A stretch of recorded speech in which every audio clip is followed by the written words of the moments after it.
Hi there, I'm Jen, this is Remembered Reads, and this is going to be a weekend reads kind of wrap-up of the past week or so, minus a few books that I've been reading in this Penguin Little Black Classics set that I'm doing as part of a project slash readathon kind of thing. Because it is National Poetry Month here in Canada, I think also in the United States and maybe in a few other countries as well, I have been picking up quite a bit of poetry so far. And the first collection of poetry that I read was Thomas King's 77 Fragments of a Familiar Ruin, which was a fantastic way to start the month because it was hilarious but also very topical in ways that you wouldn't expect to be funny, because he touches on a lot of political and social issues affecting Indigenous communities in Canada, but also in a really funny kind of way. So there's a lot of thoughtful commentary, but there's also a lot of humor. If you follow me on Instagram, I posted one of the earlier poems in the book. As always with poetry, I think it's sometimes hard to talk about it if you haven't seen it, so I'm going to read one of them. This is poem 49 of the 77. Under the new moon, the old Indian lies in wait by the side of the road. When the police arrive, he has already field-dressed a Dodge Ram and a Volkswagen Rabbit.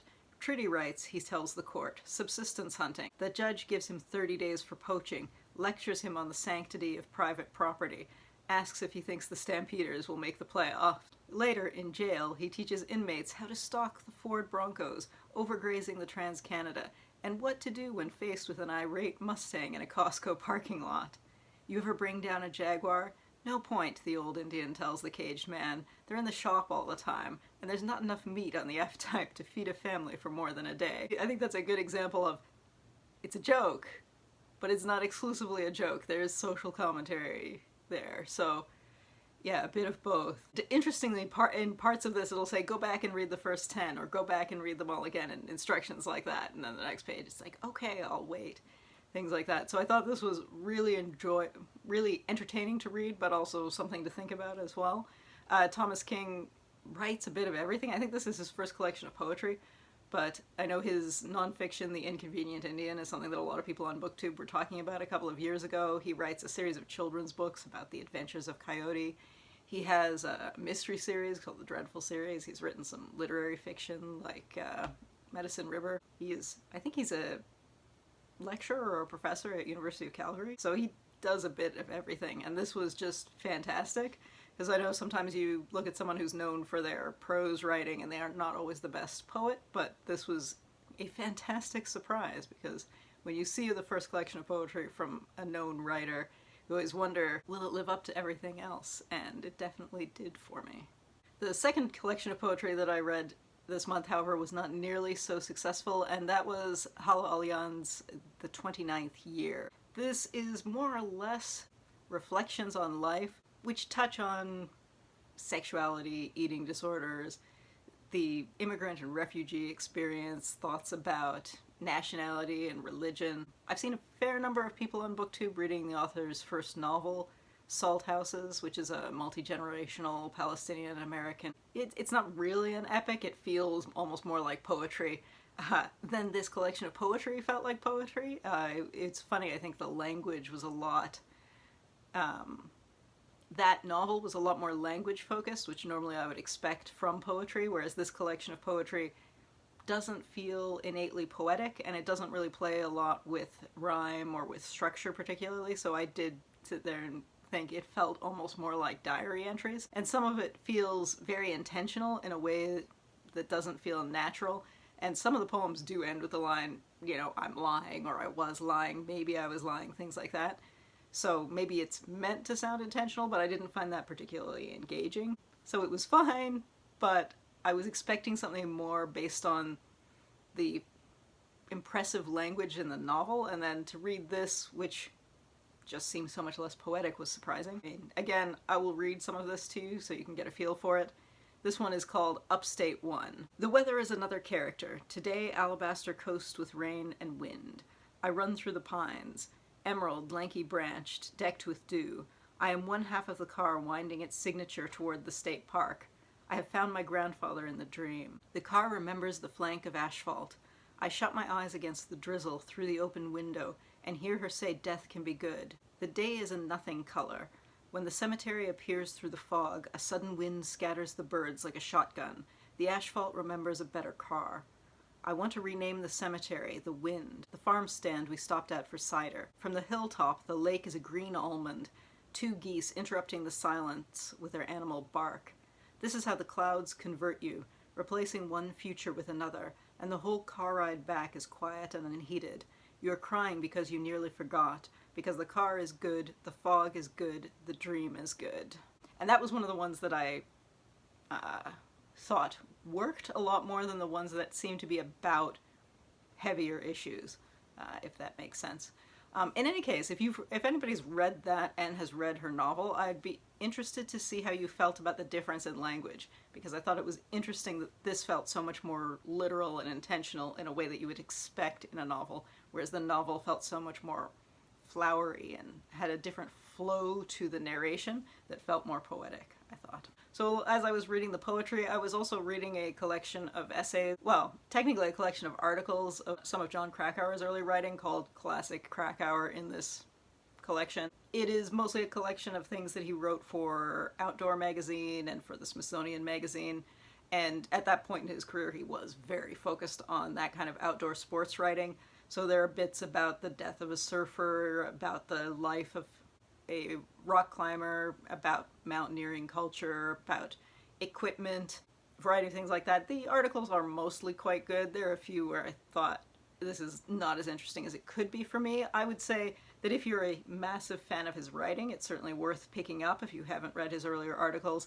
I think if you are neither a massive fan of that or you're not a big fan of outdoor sports writing, I don't know that this would necessarily be at all interesting. I do enjoy sports writing, and especially the outdoor style sports writing, so I thoroughly enjoyed this, but your desire to read 30-year-old surf and rock climbing stories may vary. I did think if you are interested in this, it's well worth picking up, just because, in part, not just to read his particular evolution in his writing style, but just because it's interesting to compare that to the way similar articles would be written now, and I think both surfing and rock climbing and a lot of outdoor sports have become even more mainstream, and a lot of these are from the early 90s where a lot of shift was happening. I think a lot of these sports have become even more mainstream in the meantime, so it's even more interesting to look at it from that perspective. So I enjoyed it, but again, if you're not into outdoor sports stuff, probably not going to be of interest to you. Speaking of sports, I also read two sports or sports adjacent comics. The first was volume 2 of the Avant-Guards, which is a kind of fluffy, light comic.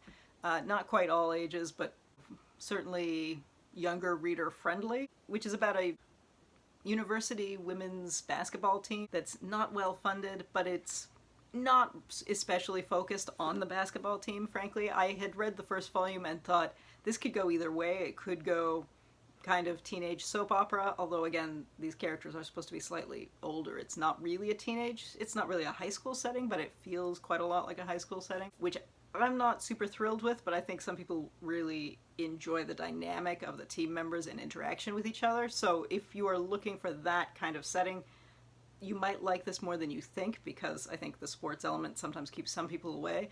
For me, there just wasn't enough basketball to it. I wanted more sports scenes. The art is quite good when we do get scenes from games, although they're few and far between. There is a nice dynamic to the art.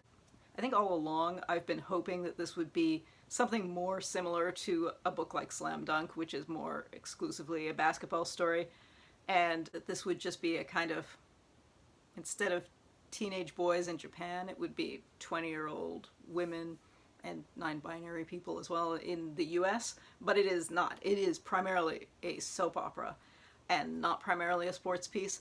So it's not really to my taste as much as it could have been, although, as I said, I do quite like the art in the sports scenes. But if you would prefer more of the social drama to the sports scenes, you might like this a lot more than I did. So it's definitely a matter of taste on that one. I do like the art. The story is just not where I want it to be, but that's purely because my preference would be to have a slightly different focus on everything that happens in it. On the flip side, a sports story that was completely in line with my interests, The Eagle with No Claws. This is This is set between 1907 and 1918 and is about a young man in France who, while he is in the military in his late teens, he watches a stage of the Tour de France and realizes that's what he wants to do, and he kind of goes forth and it's basically his struggle as this working class rural guy living in the mountains, and how is he ever going to make it. And I mean, even 100 years ago, it certainly, the Tour de France certainly wasn't as commercial as it is now, but it was still quite commercial, so there was still quite a challenge for this guy trying to push forward. So there is interesting commentary about class, what is possible with striving and what is impossible because of the history that's coming. I think the fact that this ends in 1918, you can imagine how this is going to end, and it ends in exactly the way you would predict for characters of this generation. But I think knowing that and being able to predict that doesn't take away from it in any way. And I also thought it had interesting kind of subtle commentary about the way in which sports media talk about kind of inspirational element when it comes to disability in sport, because the character is someone who had kind of minor amputations, is part of this. It's related to kind of the working class he's suffering because he has this horrible job thing. But the commentary on the way that the media around the tour would react to that, I thought was really interesting to see in the context of a story that's set before the First World War. So I quite enjoyed this, but it is the dialogue is not great. I forget who translated this. I will note them below, but I don't think it was necessarily an issue with the translation. I think this is a case of a creator who is a much stronger artist than writer, and it's definitely worth looking at for the art. It's fantastic, and I think if you are a fan of the history of cycle racing, I think this is worth picking up. I think if you're interested in the social history around the First World War, I think this is worth picking up. But because the dialogue is a bit clunky and the narration is a bit clunky in parts, I think if you are not particularly interested in cycling or early 20th century France, or that kind of build-up to the pre-war build-up, I don't know that I would recommend this as strongly, but I thoroughly enjoyed it. I thought it was wonderful. I also listened to an audiobook this week. It's been a while since I've picked one up, because with everything that's going on, I haven't wanted to have headphones in when I'm walking the dog, because I like to be more aware of my surroundings, but I realized I bet I could pay attention to an audiobook while I'm gardening, and it worked, so that was nice. So I listened to Samantha Irby's new collection of humor essays. Wow, no thank you. And it was hilarious. I did snort out loud frequently. It is a lot less heavy on the touching family stories. I think in both Meaty and We're Never Meeting in Real Life, there's more discussion of her parents who were quite elderly when she was born. There is also fewer extreme diarrhea stories. In the other ones, she talks a lot more explicitly about about Crohn's disease. There is certainly discussion of it here, but the diarrhea stories just aren't at that level. So some of it is her standard stuff, like humorous lists, humorous fake question and answer periods, but a lot of it is also about her kind of moving to the suburbs experience, and also her experiences now being somewhat more known, having shopped her memoir for a TV series, also having written for somebody else's web series, and her experiences with that. So it is a different, her subject matter is a little bit different, but it is still very funny and very, very blunt. But yeah, if you were looking for more of the kind of extreme content, there's less of the graphic diarrhea, and because it is still reflections on her personal life, because she's now been married for a few years with her wife, there's less of the extreme sex dating kind of stories that were in the first two books, but it is very funny. And she narrates the audiobook herself, so you've got the timing and everything. The only thing that I think didn't quite work in audio is that one of them, the bit that is a question and answer, was a little confusing, because you do think, wait, who's talking here? But, I mean, that's 10 minutes out of, I think this is a 6-hour recording around there. So, yeah, that's pretty minor in the grand scheme of things. I was thoroughly entertained. It was good stuff. All right, that's it for now. I hope you're all keeping well. If you have read any of these, I'd love to hear what you think of them. If you are reading poetry for National Poetry Month, I'd love to hear what poetry you've been picking up. Yeah, that's it for now. Ciao.